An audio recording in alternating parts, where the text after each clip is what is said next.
എല്ലാ പ്രിയപ്പെട്ട സജ്ജനങ്ങൾക്കും ദശാവതാര കഥകളിലേക്ക് സ്വാഗതം. ഇന്ന് നമ്മൾ ബലരാമ അവതാരത്തിലേക്ക് കടക്കുകയാണ്. ഭഗവത് കഥാമൃതം ആരംഭിക്കുന്നതിന് മുൻപായി ഒരു പ്രാർത്ഥന. സർവജഗത്തിനും നാഥനായ ശ്രീകൃഷ്ണ ഭഗവാനെ, അങ്ങയുടെ ഈ കഥാമൃതം കേൾക്കുന്ന ഭക്തന് അങ്ങയുടെ അനുഗ്രഹവും കൃപയും എപ്പോഴും ഉണ്ടാകണമേ. നിങ്ങൾ ഇതുവരെ ചാനൽ സബ്സ്ക്രൈബ് ചെയ്തിട്ടില്ല എങ്കിൽ ഭഗവാന്റെ കഥാമൃതം തുടർന്നും കേൾക്കുവാനായി സബ്സ്ക്രൈബ് ചെയ്യുമല്ലോ. പരമാനന്ദ സ്വരൂപനായ ഭഗവാന്റെ ആനന്ദപൂർണമായ ഇന്നത്തെ കഥായാത്ര നമുക്ക് ആരംഭിക്കാം. ദേവാസുര യുദ്ധത്തിൽ മരിച്ചുപോയ അസുരന്മാർ പലരും ഗതി കിട്ടാതെ അലഞ്ഞു തിരിഞ്ഞു. അവർ ദുഷ്ടരാജാക്കന്മാരായും അധർമ്മികളായ പൗരന്മാരായും ഭൂമിയിൽ പിറന്നു. എവിടെയും ദുഷ്ടതയും അധർമ്മവും കളിയാടി. ദുഷ്ടന്മാരുടെ ഭാരം ഭൂമിക്ക് താങ്ങാനാവാതെയായി. ഭൂമിദേവി ഒരു പശുവിന്റെ രൂപം ധരിച്ച് ബ്രഹ്മദേവനെ ചെന്ന് കണ്ട് തന്റെ സങ്കടമുണർത്തിച്ചു. രക്ഷിക്കണമെന്ന് അഭ്യർത്ഥിച്ചു. നാരദാദി മുനിമുഖ്യന്മാരും അപ്പോൾ ശങ്കര സവിധത്തിലെത്തി. അവരും തങ്ങളുടെ സങ്കടങ്ങൾ ഭഗവാനെ ഉണർത്തിച്ചു. നമുക്കെല്ലാവർക്കും കൂടി വൈകുണ്ഠത്തിൽ പോയി മഹാവിഷ്ണുവിനെ കണ്ട ഭൂമിദേവിയുടെ സങ്കടത്തിന് പരിഹാരമുണ്ടാക്കണമെന്ന് അപേക്ഷിക്കണം എന്ന് പറഞ്ഞുകൊണ്ട് ഗൗരി സമേതനായ മഹാദേവനും മറ്റു ദേവന്മാരും വൈകുണ്ഠ ലോകത്തിലെത്തി കാര്യങ്ങൾ അറിയിച്ചു.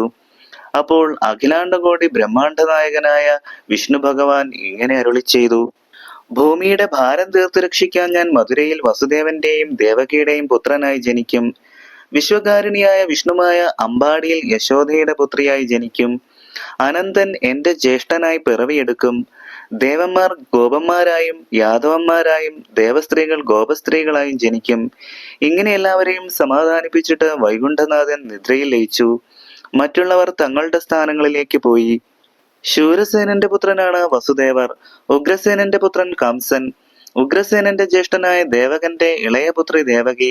ദേവകിയെ വസുദേവർക്ക് വിവാഹം ചെയ്തു കൊടുത്തു. സഹോദരിയായ ദേവകിയെ ഭർതൃഗൃഹത്തിലേക്ക് നയിച്ചതും കംസൻ തന്നെ. തേര് തെളിച്ചത് മറ്റാരുമായിരുന്നില്ല. അങ്ങനെ വിവാഹ ഘോഷയാത്ര നീങ്ങുമ്പോൾ പെട്ടെന്നൊരു അശരീരി കേട്ടു: കംസ മന്നവ, നിന്റെ സഹോദരിയായ ദേവകിയുടെ 8ാമത്തെ പുത്രൻ നിന്നെ വധിക്കും. അതിൽ നിന്ന് രക്ഷപ്പെടാനുള്ള മാർഗങ്ങൾ കണ്ടെത്തിക്കൊള്ളുക. ഈ വാക്കുകൾ വീണ്ടും കേട്ടു. അപ്പോൾ കംസന്റെ ഭാവം മാറി. ക്രുദ്ധനായ അയാൾ ചാടി എഴുന്നേറ്റ് ദേവകിയുടെ തലമുടിക്ക് ചുറ്റിപ്പിടിച്ച് വാളുയർത്തി വെട്ടാനോങ്ങി. വസുദേവർ കംസനെ അനുനയിപ്പിക്കാൻ ശ്രമിച്ചു. പക്ഷെ കംസൻ വഴങ്ങിയില്ല. ഇവൾ പ്രസവിക്കുന്ന കുഞ്ഞുങ്ങളെയെല്ലാം പ്രസവിക്കുന്ന സമയത്ത് തന്നെ ഞാൻ താങ്കളെ ഏൽപ്പിക്കാം എന്ന് വസുദേവർ പറഞ്ഞപ്പോൾ കംസന്റെ കോപം അടങ്ങി.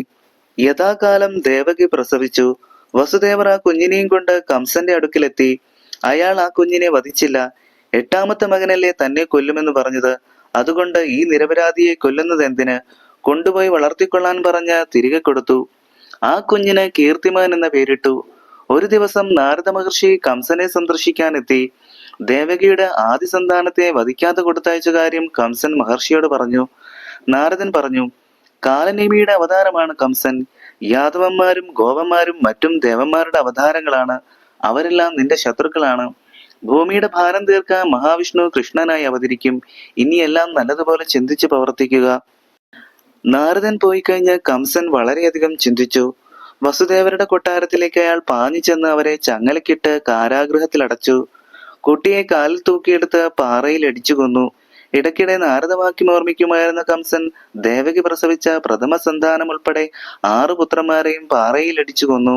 തന്റെ പിതാവായ ഉഗ്രസേനൻ വിഷ്ണുഭക്തനായതുകൊണ്ട് അദ്ദേഹത്തെയും കാരാഗൃഹത്തിൽ അടച്ചു. ദുഷ്ടരാക്ഷസന്മാരായ പ്രലംബൻ, ചാണൂരൻ, തൃണാവർത്തൻ, മുഷ്ടികൻ, അരിഷ്ടൻ കേശി, ധേനുകൻ, അഘൻ വിവിധൻ മുതലായവരെ മാത്രമല്ല പൂതന എന്ന രാക്ഷസിയെയും വിവിധ ദിക്കുകളിൽ അയച്ച് യാദവന്മാരെയും ഗോപന്മാരെയും മറ്റും നിരന്തരം ദ്രോഹിച്ചു. ദ്രോഹം സഹിക്കാൻ കഴിയാതെ ജനങ്ങളെല്ലാം കേസലം, വിദേഹം, നിഷേധം, വിദർഭം മുതലായ രാജ്യങ്ങളിൽ അഭയം പ്രാപിച്ചു.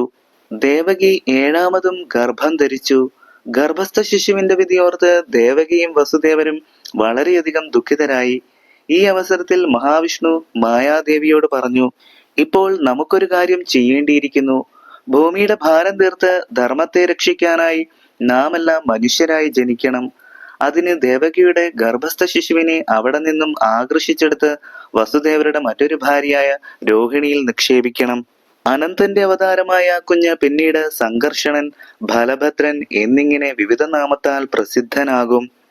ഞാൻ ദേവകിയുടെ 8ാമത്തെ പുത്രനായി ജനിക്കും.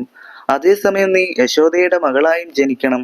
അംബിക, ദുർഗ, നാരായണി, ചണ്ഡിക, ഭദ്രകാളി, കൃഷ്ണവർണ്ണ, മാധവി, മഹാവൈഷ്ണവി, ശാരദ, ഗൗരി എന്നിങ്ങനെ വിവിധ പേരുകളിൽ ഭക്തജനങ്ങൾ നിന്നെ ആരാധിക്കും. മഹാവിഷ്ണുവിന്റെ ഉപദേശമനുസരിച്ച് മായാദേവി ദേവകി ഗർഭത്തെ ആകർഷിച്ച് രോഹിണിയുടെ ഉദരത്തിലാക്കി.